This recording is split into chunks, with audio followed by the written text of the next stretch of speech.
Stay in touch with us on Facebook and Instagram at Younique Yet Connected. You are now listening to the 33rd episode of Younique Yet Connected Podcast. The theme for this episode is, when is being in a codependent relationship good for me?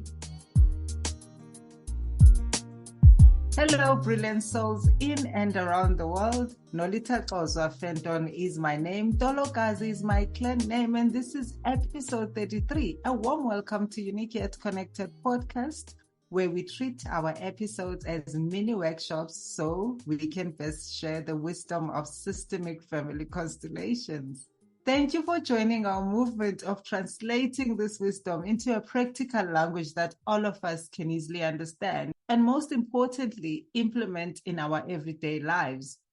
The theme for this episode is quite interesting because I thought being codependent is a bad thing, but I'm looking forward to hearing from it. And the theme is, when is being in a codependent relationship good for me?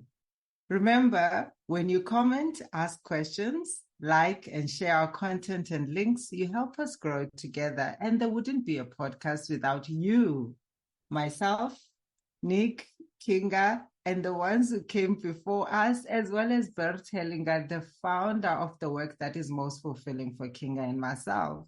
And as always, Kinga is right here on the other side. And thank you for joining us, Kings, and for having you here as my partner. How are you? Thank you, my partner, Noli. Hello, dear listeners and co-editors. Yes, like Noli said, dear listeners, keep sharing this knowledge because it can change lives for the better. Thank you for your huge contribution. You are our inspiration in building and opening up the theme about the laws of love and romantic relationship.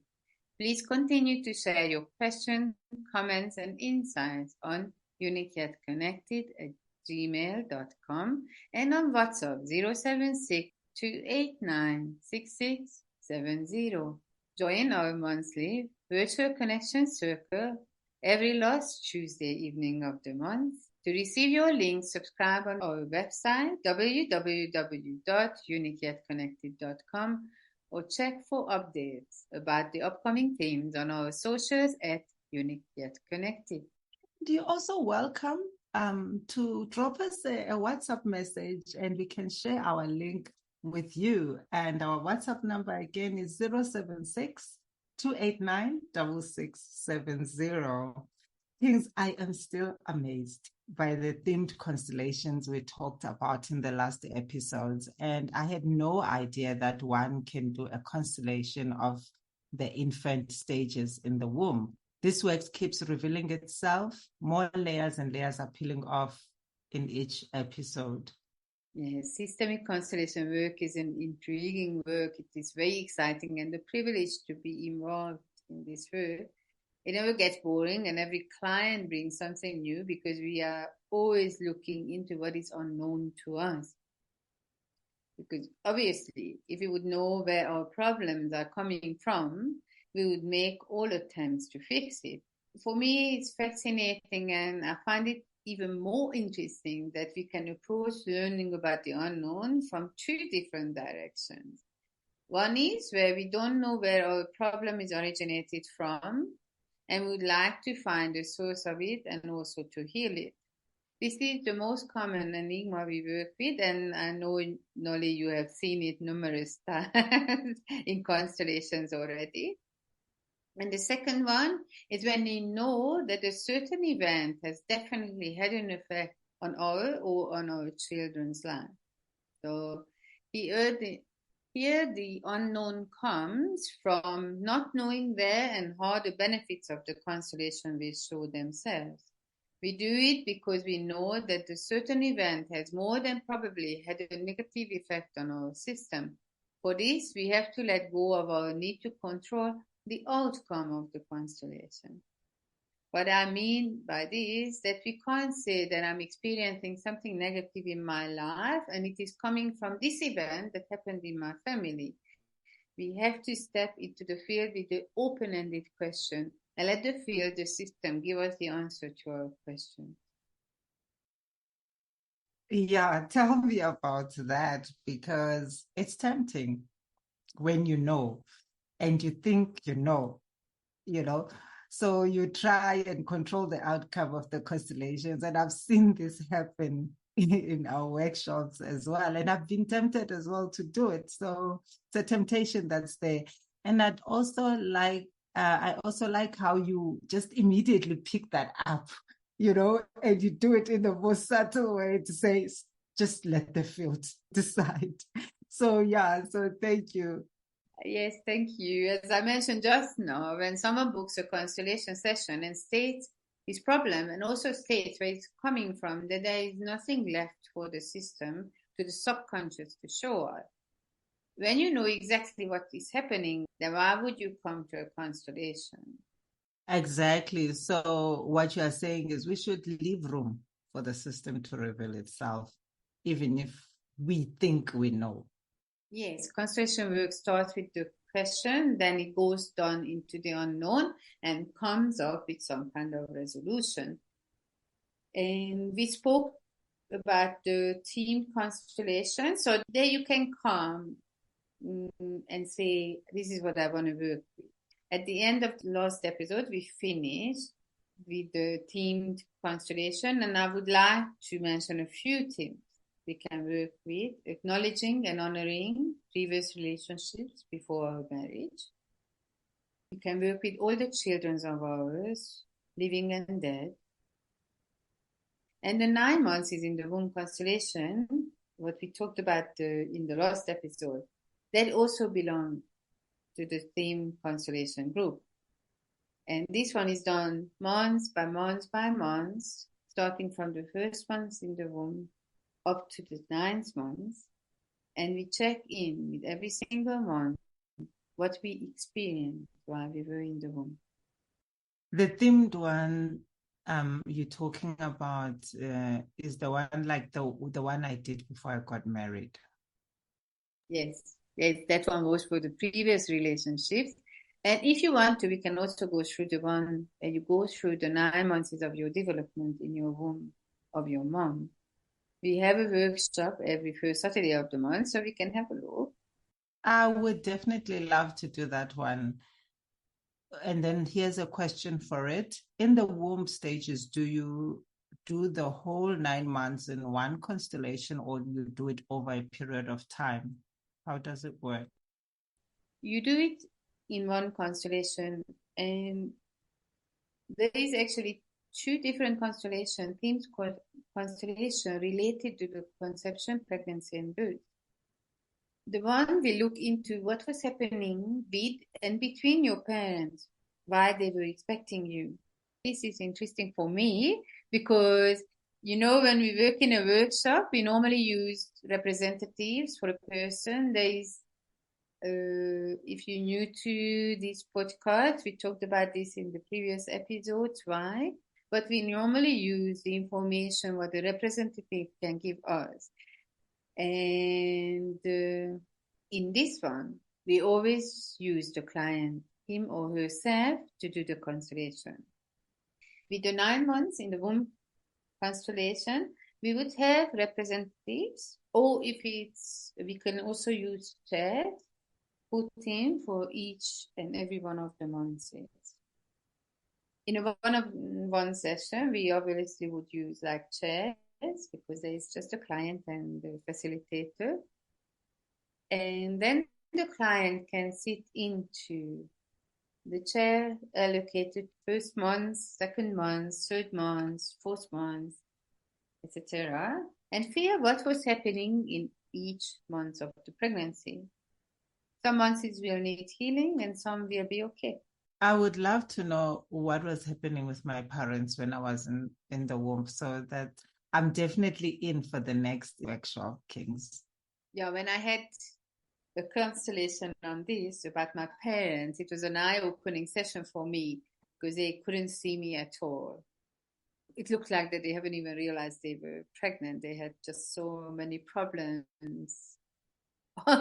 between the two of them that you can carry from here, not feeling being seen. So it was a very important constellation for me. And as I said, that the inner child work and the constellation work, they match each other very nicely. They kind of support each other very nicely. The inner child work and these two constellation work, they're very similar to each other. With the inner child work, we also can use two different methods, and we can start to work on an inner child issue by asking the client to close his eyes, and after a short meditation that helps him connect to his heart, we ask him how old he feels, and we start off with that age. What happened? How does it feel to be that age? Is anyone there with you? Who is your support? Etc. This is a type of inner child healing that happens in one session. Then there is a structured inner child healing where we go through the development stages one by one. This type of healing doesn't happen in one day. Every development stage has its own allocated session, and they are each about 2 hours long. And it's also necessary to leave some space and spend some time with that stage. So we normally leave at least 2 weeks break between the sessions. Yeah, interesting that you mentioned that your parents didn't know that you were there. My parents also didn't know because that was not the plan. So I was an oops baby, and my mom didn't know. She just said she had cravings, and she didn't even know that you would have cravings when you're pregnant. So that's interesting. And I think what's also interesting for me about getting into these relationship development stages is the fact that they still reveal our inner stuff and the invisible stuff in our family system. I also like how the inner child work and systemic work come together, and I would definitely love to experience that. So obviously, you know me quite well, and you know that I'm quite a structured person. So with the development stages, for me, it makes sense to create a stable foundation, go through the healing path, which we didn't have the ability to go through when we were a child, and come out from it stronger with a new strength we didn't have before we went into this stage, and now we can go with its support into the next stage. When you are doing the inner child work, you will find that some stages are more wounded and some are fine. We have a self-questionnaire for every single stage, and by your yes and no answers, you can measure the level of your woundedness for that stage. Sometimes it might surprise you. Like for me, I was absolutely sure that my toddler stage was going to be a mess. Apparently, I was a terrorist, and it was not. And I did the questionnaire, and I was much more healed than I expected. But to my surprise, I still had quite a few things from my infant stage. And when I got to the school age, oh my God, my level of woundedness just shocked me. This is definitely a new chapter. Even for me as a co-host, I can already feel it. Let's now get into the crux of this episode by reading the quote that is a foundation of the natural development stages of the relationship episode. Let's take it away, Kings. Yeah, so this might be a repetition to someone who's been following the episode, but someone new. We would like to reshare the quote what we just read from Tom Robbins' Still Life with the Woodpecker in the previous episode. When two people meet and fall in love, there is a sudden rush of magic. Magic is just naturally present then. We tend to feed on that gratuitous magic without striving to make any more. One day we wake up and find that the magic is gone. We hustle to get it back, but by then it is usually too late. We have used it up. What we have to do is work like hell at making additional magic right from the start. It is hard work, but if we can remember to do it, we greatly improve our chances of making love stay. As you just heard, I do work with inner child development stages, and in our way of looking into the development stages, it is natural for us to look from this point of view that as the inner child develops, how it's linked into our relationship development. As you just heard, they linked in very nicely with the systemic work. They go hand in hand. If you're not familiar with the systemic work yet, this is your first episode you're listening. The first part of our podcast is about what is the laws of love, what is systemic work, what we work with it. So as it is always is with the systemic work, the present is rooted in the past. Even though we are in a new chapter of our podcast series, the perspective of the episodes are still based on the basic principles of laws of love. In this chapter, we will open up the laws of love by delving into our most intimate relationships and love life. And we are at the first stage, the codependent stage.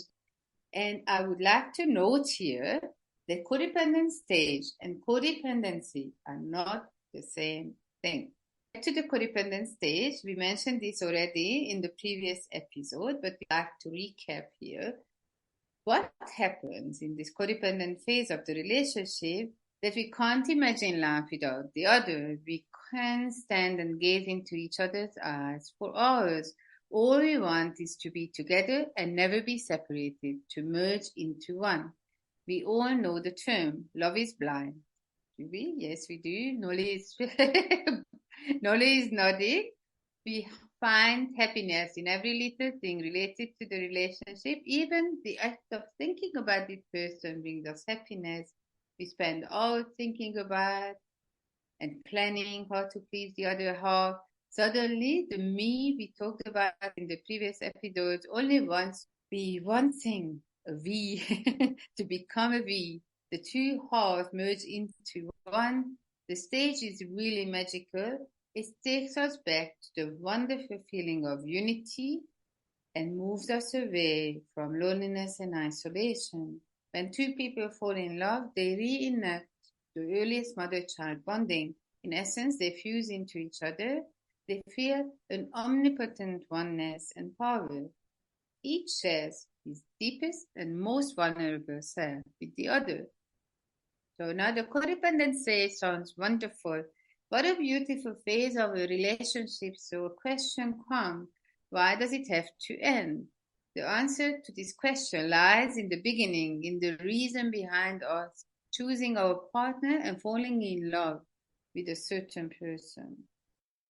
Talking about the end, the ending can really drive people to the edge. I mean, I've heard a lot of stories of people trying to commit suicide or beating each other up because the stage has come to an end. And then I also remember not understanding why things suddenly changed. And this is bringing light about my past relationships. And at some point, my friends and I would have conversations asking ourselves, what happened? I mean, we were so close and so connected with this person, and the day would never pass without talking or seeing each other. And the calls at the beginning came like 3 to 5 times a day. Some people even 10. And, if you stayed far from each other, traveling was not an issue. And then one day, boom, it's dead quiet, or the person is complaining about the distance. And it would feel like the plug of magic has just been pulled out. So now I do understand that there are stages and the relationship goes. That time I didn't understand that. And there could be people who don't know these stages. Dear listener, we are looking forward to hearing from you, hearing your insights and your experiences about the codependent stage and concepts and things about relationships. And most importantly, questions. So, Kings, do you have any examples of some of the reasons behind choosing and falling in love with a certain person? I know you said it is the wound.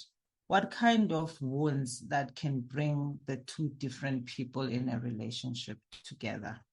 So before we look at example, let's look at why we choose someone who is just as wounded as we are. According to Nagy, being in a relationship is the essence of self. A self can exist only because of the other. Someone has to see, hear, and feel lost, thus confirming our existence. This fact makes us fundamentally dependent on the other.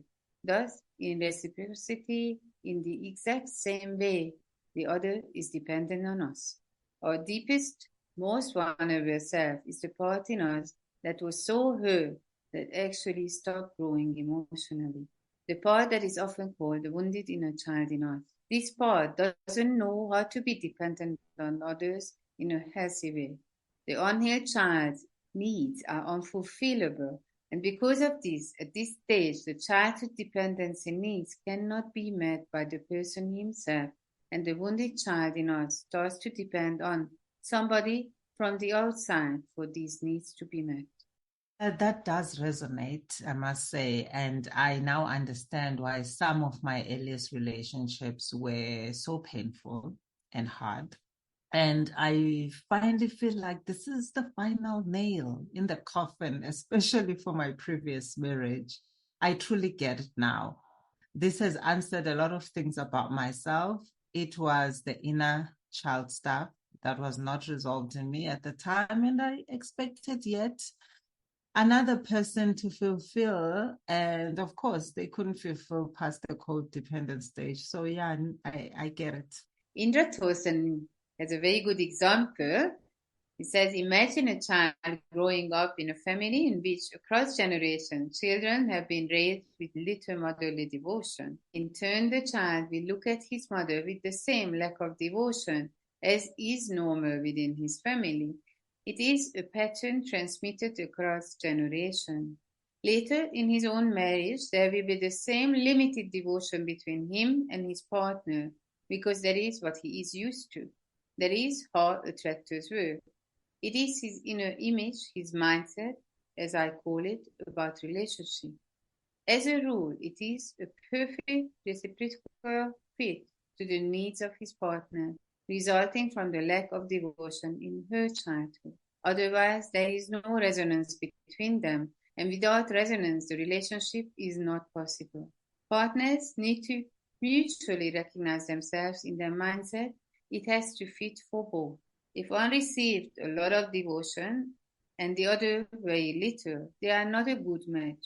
The partner who is used to receiving a lot of devotion will not feel seen or respected by the partner who is used to receiving a lot of devotion. The first will end the relationship because it does not feel right to him or her. This can be so frustrating, when you look at it without the wisdom, because you can be like, why does this child not attract who they want? Why are they attracting more devotion instead of attracting their pattern, with less devotion? And it reminds me about what you spoke about in one of the episodes when we discussed the addiction, when people will be like, this person must just stop drinking or stop, doing drugs, and that's it. But there's always more to it than that. So there's something invisible can be revealed and shifted by the systemic work. As the quote said, a relationship like that will not last. The question is, why would we go back to the same relationship over and over again? This is a great question to explore in the constellation. But back to your question about the quote, in the end, in both cases, the child inside is looking for a lot of devotion and attention from the other. They may be coming from different backgrounds, but the need is the same. There is no way they can give to each other what they both want from each other. One doesn't know how to take and has nothing to give from, and the other doesn't know how to give. So truth is that we have to have an inner yearning in us that needs to be filled. When we are not healed yet, this inner yearning is actually our wound, a lack inside us that wants to be filled. When we start to heal, this lack gets filled by us through the healing process. I like that this lack that we feel, will be filled by us as we heal through the process of healing. I like that. Then we are we are fulfilled within ourselves instead of looking for the fulfillment outside there. So, yes. And with the example you just gave from Indra Tosin, how would a constellation session look like? In a constellation session, we often work with availability in the relationship. How available you are for your partner, how available he is for you. What we often see and experience is that someone would say, my partner is not available for me, he's not here, he doesn't give me attention, all of that. The client might also say that they themselves are not available for their partner for an unknown reason to them, even though they love them. We often see is a situation that, yes, we do match each other in our availability to our partner. That's we often see in the constellation. Some of the reason could be that someone is still very connected to mom or dad. Another one that someone passed on early and the client is still yearning for this person. For a good example is kind of, and we don't really think about this one in normal life, when someone had a twin, the pregnancy started off as a twin who didn't stay. And actually 36% of pregnancies start off as twin or triplets. So if we had a twin like that, we would be looking for this twin in our whole life and all the time. And only after the original grieving work is done can we become available for our partner.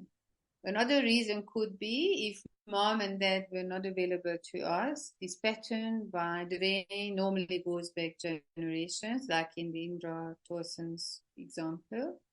What happens here is that we end up not knowing how to be nurtured or to be the nurturer in a relationship. We don't know how to be because we never experience it. And in a certain way, even the system kind of forgotten about what is this nurturing looks like. There also could be a belief that I don't deserve to get attention, even though I want an enormous amount of attention, but I don't deserve it. And I will choose a partner who will give me exactly that, no attention. So a good relationship is not based on 50-50. If I am 50% in the relationship and my partner is 50% in the relationship, where are the other 50% are tied down to already? Two halves don't make a whole. Another question you might ask, is it enough to look into the reason behind my unavailability? I would say more than probably yes. Because everything around us is a mirror of what is happening inside us. Said it so perfectly. Two halves don't make a whole. The mirror, what's happening inside us, we attract. I love that. So for me, this also ties back into episode 31 about the beliefs, messages we carry about relationships. Yes, it does. The codependent stage often shows us our connectedness to life. So this is a big one. Are we connected to our life or not? How available we are to our life? Yes, how available we are to our life. So for me, this has been a very insightful episode on the codependent stage of a relationship. It is the best place to end this episode. And what I'm taking in with me is that it's very important to understand these stages before we enter into relationships or marriages, so we can navigate these stages better and not feel so discouraged when it's time to step up and grow into the next stage of the relationship. Please do let us know how you found this episode. Kings, what's in the next episode for us? Just a last note about the difference between dependent and dependency. The natural development stage only turns into dependency when you carry on holding on to it beyond the end of the stage. Dependency is when we stop our emotional development. The relationship rarely survives when one person is ready to move on to the next development stage and learn a new higher level of being dependent, and the other one wants to stay in the previous stage. And with that, stopping growth and creating dependency issues. In the next episode, we will look into how to recognize that if you or your partner is stuck in codependency. just again, if you feel like you are experiencing limiting patterns or relationship issues, something happened in this episode and you feel that you would like to have a constellation session, an individual one, or in a workshop, book with us, visit our website. You can book there, www.youniqueyetconnected.com, or on our socials, Facebook or Instagram. Our handle on both platforms is @Younique Yet Connected. Thank you. And thank you for listening to our 33rd episode. And a big thank you to Nick Mons from That Guy Productions for making us sound fabulous and on point. And our 34th episode is in 2 weeks' time from now. Tune in on the 29th of October at 10 a.m., or rather say from 10 a.m. South African Standard Time. And remember that our episodes are online at any time you need to listen to them or re-listen to them. Don't hesitate. And we're looking forward to hearing from you. Like our pages, engage with us on Facebook or Instagram @Younique Yet Connected. Younique spelled YOUNIQUE. Stay unique, stay connected, and remember, you are one of a kind, and we can only create a really meaningful podcast together. And siyabulela khoso nongamagu. Till the next episode. Thank you. Bye. See you. Bye.